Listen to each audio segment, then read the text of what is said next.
Otep à tous, bienvenue sur la chaîne des panafricanistes par essence, par conviction et par excellence. Celle des citoyens kémites, par nécessité et obligation de combat.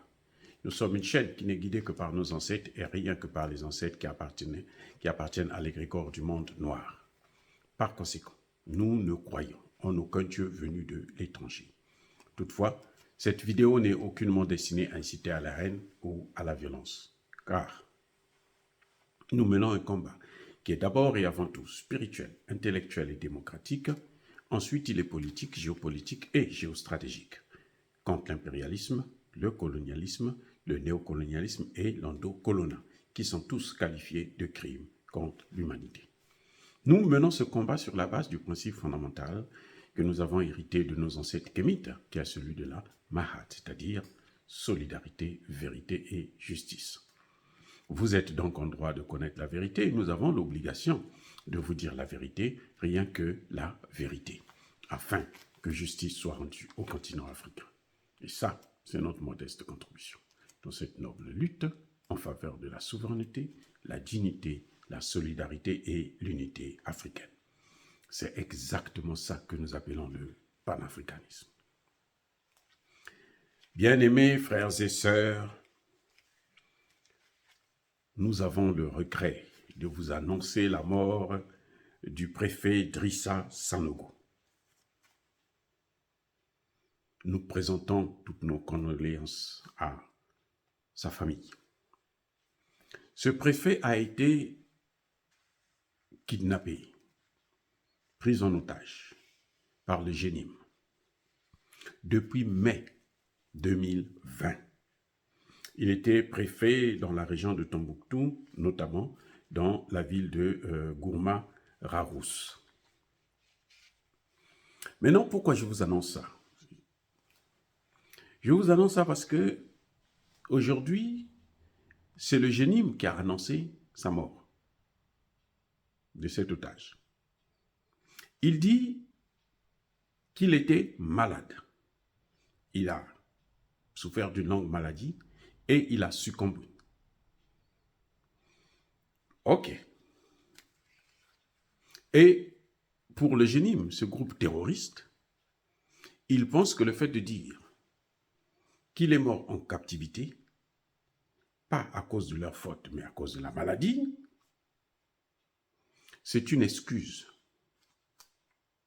Qu'on ne va plus les considérer comme étant un groupe terroriste et on va leur faire cadeau. Non. Bien-aimés frères et sœurs, mettez-vous à la place de la famille de la victime.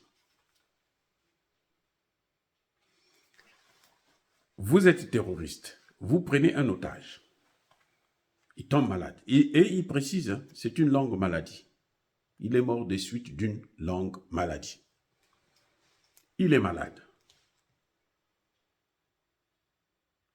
Pourquoi vous ne l'avez pas libéré? Puisque vous êtes humaniste. Un otage qui est malade, qui peut probablement mourir du jour au lendemain, pourquoi vous le gardez encore? Vous ne voyez pas que c'est inhumain? C'est bafouer le droit. Bon, c'est des terroristes. Même là, je ne comprends pas pourquoi ils se justifient de la mort du préfet Drissa. Pourquoi ils se justifient? Il est mort dans vos mains. Il est mort en captivité. Il était malade pendant longtemps. Si vous n'êtes pas capable de le soigner, libérez-le, que sa famille puisse prendre en charge ses soins, que sa famille puisse le soigner, que l'État puisse le traiter, le soigner. C'est aussi simple. C'est-à-dire que je ne comprends pas ces gens, ces terroristes. Et ça veut dire quoi? Quand ils disent ça, ils pensent qu'on va se dire, oh, les terroristes là sont bons, ils sont trop bien.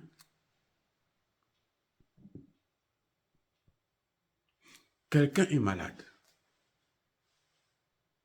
Soignez-le. Si vous ne pouvez pas le soigner, laissez-le partir, qu'il aille se faire soigner lui-même, qu'il aille voir sa famille pour se faire soigner auprès de sa famille. Déjà, le fait quand quelqu'un est malade, là, le fait qu'il ait autour de lui sa famille, ça apporte, ça donne le courage de se battre contre la maladie. Mais vous êtes malade et vous êtes pris en otage. Vous êtes sous le stress, mais ça vous précipite. Un otage, malade, mais il est sous c'est un stress incroyable, insupportable. Ça ne peut pas être une excuse pour les terroristes. Qui vous a dit de le prendre en otage? C'est vous-même qui vous l'avez pris en otage. Et je suis sûr que monsieur a dû vous supplier, laissez-moi partir. J'en suis sûr et certain. Mais comme vous vous dites que nous devrons occuper l'État du Mali, nous devons détruire le gouvernement malien, mais vous ne pouvez pas. Un groupe terroriste là, personne ne peut faire disparaître le Mali et le peuple malien. Vous allez prendre en otage 1, 2, 3 de temps en temps, parce qu'il y en a encore qui sont en otage dans les mains du GINEM. Vous allez le faire pendant longtemps. Mais n'espérez pas que vous allez pouvoir prendre le Mali. Parce que le Mali, là, ce n'est plus un bien à vendre. Les Français ont essayé avec l'OTAN, ce qu'on appelait Takuba.